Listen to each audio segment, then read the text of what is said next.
अस्सलाम वालेकुम मेरे भाई और दोस्तों, आप सबको मेरी जानिब से बड़ा बड़ा सलाम और खैर मकदम।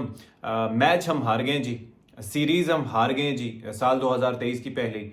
और ये बड़ा एक डिसअपॉइंटिंग स्टार्ट है टू अ न्यू ईयर। और जाहिर है कि स्टैट्स मैटर करते हैं और मुझे ये तवक्को थी कि पाकिस्तान आज जिस तरह से हमारी परफॉर्मेंस रही थी तो ये सीरीज़ बचाने में जीतने में कामयाब हो जाएगा। लेकिन मैं मैच के स्टैट्स आपको नहीं बताऊंगा, लेकिन दो तीन चीज़ों का मैं तस्करा करना और इन पहलुओं पर रोशनी डालना ज़रूरी समझता हूँ जिनसे ये पता चल सके कि हम मैच हारे क्यों। ठीक है, तो पहले मैं आपको एक हिंट दे देता हूँ। हिंट ये है, बल्कि सीधा सीधा मैं आपको बता देता हूँ कि मुझे ये लगता है कि हम मैच हारे हैं मोहम्मद रिजवान की वजह से।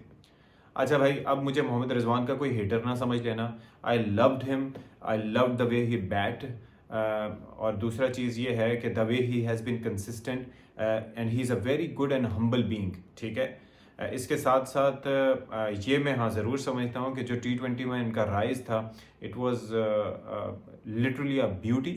और जिस तरह से कंसिस्टेंटली वो परफॉर्म कर रहे थे वो बड़ा ज़बरदस्त था, लेकिन ही वॉज प्रेडिक्टेबल। और आजकल सूर्य कुमार यादव के एरा में रिजवान मुझे नहीं लगता कि अपना वो T20 नंबर वन का स्पॉट कभी रीगेन कर पाएंगे।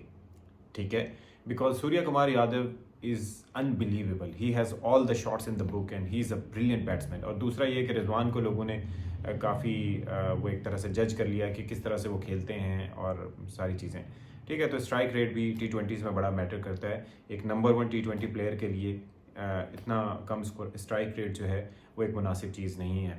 खैर, वो एक अलग बात है। उससे हट के मैं आज जो बात करना चाह रहा हूँ, जब सरफराज अहमद को हटाकर टीम में रिजवान को लाया गया था तो I was in the favour कि Rizwan should play in the team, because उस वक्त सरफराज की फॉर्म अच्छी नहीं थी।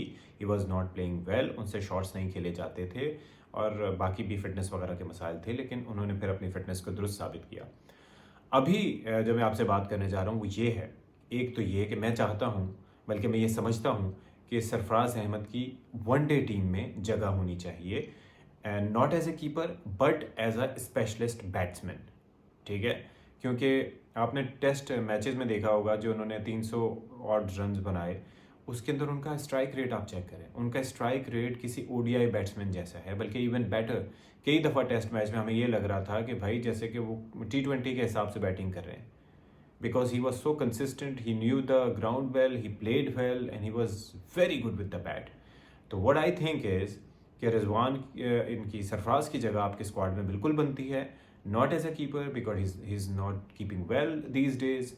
He is dropping catches, he's missing the stumping chances, and he's missing out on opportunities. तो मेरे ख्याल में एज अ उन्हें बैट्समैन हमें खिलाना चाहिए। अब जहाँ पर बात आ गई जी रिजवान की, तो उससे पहले बात करने से पहले कि मैंने क्यों कहा कि रिजवान की वजह से हम मैच और सीरीज़ आ रहे हैं, इस पर मैं रोशनी डालूंगा। लेकिन इससे हटके मैं एक चीज़ कहना चाहूँगा कि आप ये सोचिए कि जहाँ पर वाइस कप्तान जो कि शान मसूद है सिफर पे, और आपके कप्तान जो हैं बाबर आजम सिर्फ 4 रन बनाकर पवेलियन लौट गए हों, उसके बाद मैच को यहाँ तक पहुँचाना कि एक वक्त में हमें ये लग रहा था कि जब पार्टनरशिप अच्छी चल रही थी और Fakhar was playing very well, तो उस वक्त तवक्को ये कर रहा था कि स्कोर शायद हमारा 300 से क्रॉस कर जाए, because we were playing very good cricket. और फिर आगा सलमान सर, अच्छा आप इसको देख लें कि फ़खर जमान को तो क्रेडिट देना होगा बिकॉज उन्होंने बड़ी अच्छी इनिंग्स खेली, लेकिन साथ ही साथ आप क्रेडिट दें उनको भी, आगा आगा सलमान को, बिकॉज उस बंदे के अंदर मुझे एक एनर्जी नज़र आती है, एक पॉजिटिविटी नज़र आती है, एक हंगर नज़र आती है। Like he likes to play his shots, he likes to create shots, he likes to make runs, he likes to create opportunities, like there is never a dull moment। like Babar और Rizwan batting कर रहे हो तो आपको इसके अंदर लगेगा कि यार दोनों स्ट्रगल कर रहे हैं रन लेने से, दोनों थोड़ा स्लो खेल रहे हैं कंपैरेटिवली, लेकिन with Agha Salman on one end ये प्रेशर आपका थोड़ा सा चला जाता है और आप ये सोचते हो कि नहीं यार ये एक बड़ा ज़बरदस्त किस्म का एक आपको एक अपॉर्चुनिटी मिल रही है। लेकिन जाहिर है कि वो उस चीज़ को कंटिन्यू नहीं कर पाए और आउट हो गए। लेकिन उससे हट के मुझे लगता है कि उनके अंदर एक बड़ा एक अच्छा एक हमें माशाल्लाह से एक बैट्समैन हमें मुयस्सर आ गया है आगा सलमान की सूरत में। अब जनाब बात आ जाते हैं थोड़ा सा बॉलिंग पे। बॉलिंग हमारी वैसे ओवरऑल बड़ी अच्छी रही, ओसामा बोल्ड वेल, ओवरऑल जो हमारे बॉलर्स थे उन्होंने, आज हमने नसीम शाह को मिस किया। मैं वैसे तो ये कहूँगा कि हम तकरीबन 30 to 40 रन शॉर्ट थे, लेकिन अगर नसीम शाह मौजूद होता तो हमारी बॉलिंग को स्ट्रेंथ मिलती। और जो ज़ाहिर है कि हसनैन तो आया था, लेकिन ही जस्ट हैज़ स्पेस, उनके अंदर वो चीज़ नहीं है कि किसी तरीके से वो कंटेन कर सकें। Haris Rauf is a brilliant bowler in T20s, but one day में उनका जादू उस तरह से सर चढ़कर नहीं बोल रहा। Mohammad Wasim is okay, I would say कि nothing extraordinary about him, but यार वो जो थ्रो थी ना जिस पे केन विलियमसन आउट हुआ था, यार वो रवि शास्त्री क्या कहा करता था कि it went like a tracer bullet. यार मिसाइल मारा था बंदे ने यार, सीधा स्टंप्स के ऊपर यार, और Rizwan had just to move his hand a few inches to get rid of the bails. And कमाल यार, मतलब hats off to Wasim for such a brilliant and beautiful throw.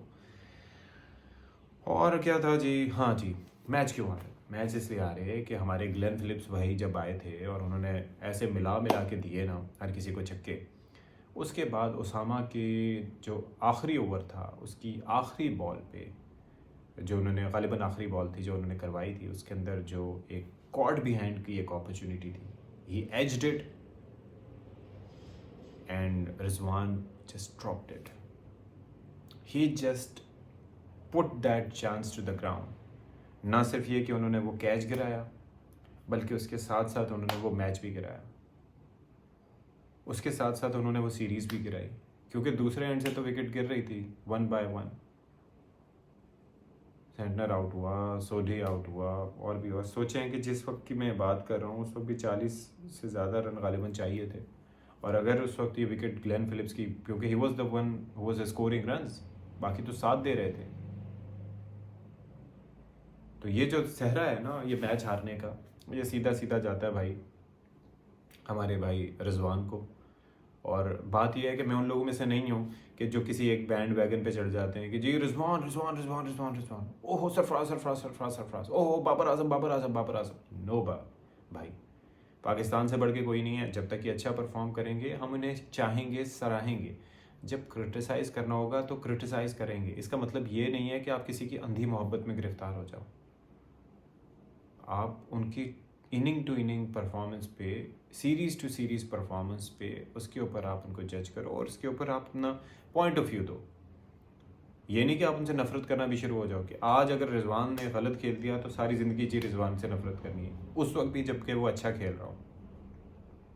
फिर जी हमारी फील्डिंग बड़ी मीडियोकर थी, मतलब फील्डर भाग ही नहीं रहे थे यार, कोई अर्जेंसी ही नहीं थी कि रन रोकें, कुछ इस तरीके से करें।